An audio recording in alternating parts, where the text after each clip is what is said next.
महत्त्वाची बातमी आपण बघूया। अखेर शिवसेना उभाटा आणि मनसे युतीचा मुहूर्त ठरलेला आहे। उद्या दुपारी 12 वाजता शिवसेना उभाटा आणि मनसे युतीची अधिकृत घोषणा करण्यात येणार आहे। संजय राऊतांनी एक्सवरती पोस्ट करत ही माहिती दिली आहे। कोणता पक्ष किती जागा लढवणार हे उद्या स्पष्ट होणार आहे। युती फक्त मुंबईसाठी असणार की अन्य पालिकांमध्ये सुद्धा मनसे आणि शिवसेना उभाटा युती असणार हे आता उद्या स्पष्ट होणार आहे। तसंच इतर पालिकांमध्ये जागावाटप नेमकं कसं करणार हे सुद्धा उद्या उद्धव ठाकरे आणि राज ठाकरेंच्या पत्रकार परिषदेमधूनच समोर येणार आहे।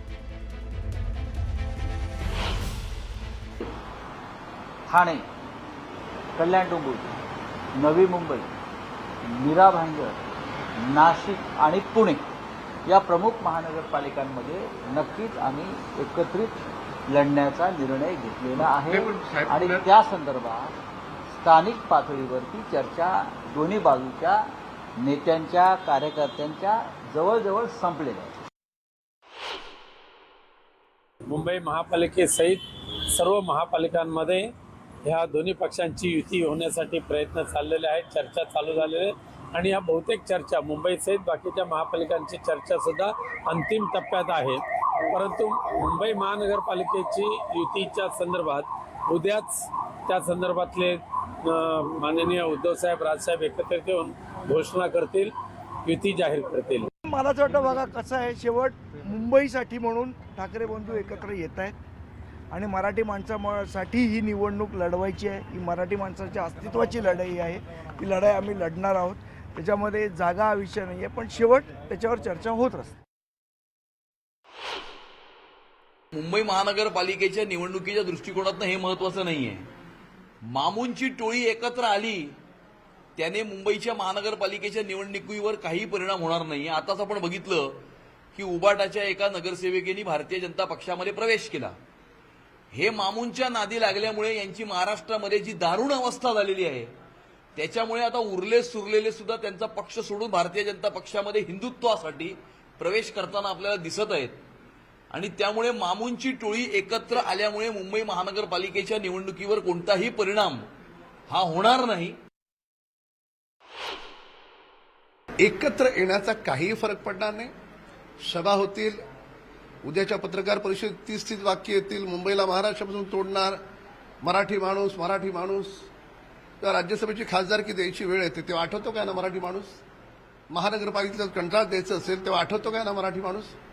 मराठी माणूस यांना आवश्यकता असेल त्यावेळेस आठवतो आणि आवश्यकता संपली की मराठी माणसाचा विसर पडतो। तर त्याच्यामुळे कितीही एकत्र आले, युतीची घोषणा झाली तरी 35-40 पर्यंतचा आकडा जात नाही हे मात्र निश्चित आहे। आमची चर्चा ही शिवसेनेशीही चाललेली आहे। आमचा प्रयत्न आहे की दोन्ही ठाकरे बंधू आणि काँग्रेस आणि आम्ही म्हणजे महाविकास आघाडी पूर्णपणे एकत्र आपण लढलं पाहिजे असा आमचा प्रयत्न आहे। दरम्यान कोणत्या पालिकेमध्ये ठाकरे बंधूंची युती होणार आहे आपण एकदा समजून घेऊया। तर यामध्ये पहिलं नाव आहे ते मुंबई महानगरपालिकेचं। यामध्ये दोन्ही ठाकरे बंधू एकत्र येतील। ठाणे महानगरपालिका आहे, त्यानंतर नवी मुंबई महानगरपालिका अतिशय महत्त्वाच्या महानगरपालिका, त्यानंतर कल्याण डोंबिवली महानगरपालिकेसुद्धा दोन्ही ठाकरे बंधू एकत्र असतील। दरम्यान नाशिकचं नाव सुद्धा या यादीमध्ये बघायला मिळतंय। तर पुणे आणि मीरा भाईंदर अशी नावं जी आहेत ती समोर येतात ज्यामध्ये दोन्ही ठाकरे बंधू एकत्र येतील। तर पुण्यामध्ये दोन्ही राष्ट्रवादीचं ठरलेलं आहे। अजित पवार स्वतः 26 डिसेंबरला दोन्ही राष्ट्रवादीच्या अधिकृत युतीची घोषणा करणार आहेत। अजित पवारांनी कार्यकर्त्यांसोबत बोलताना ही माहिती दिली आहे। कुठल्याही अफवांवरती विश्वास ठेवू नका, 26 तारखेला सगळ्या गोष्टी समोर येतील असं आवाहन अजित पवारांनी कार्यकर्त्यांना केलं आहे।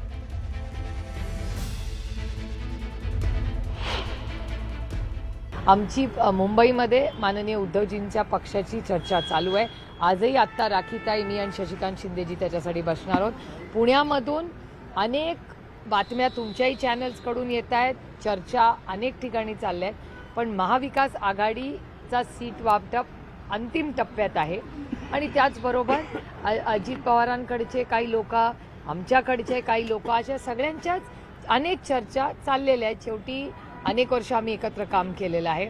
ओळखी, नाती गोती ही असतातच आणि हे कार्यकर्त्यांचं इलेक्शन आहे, हे काय माझं वैयक्तिक इलेक्शन नाही।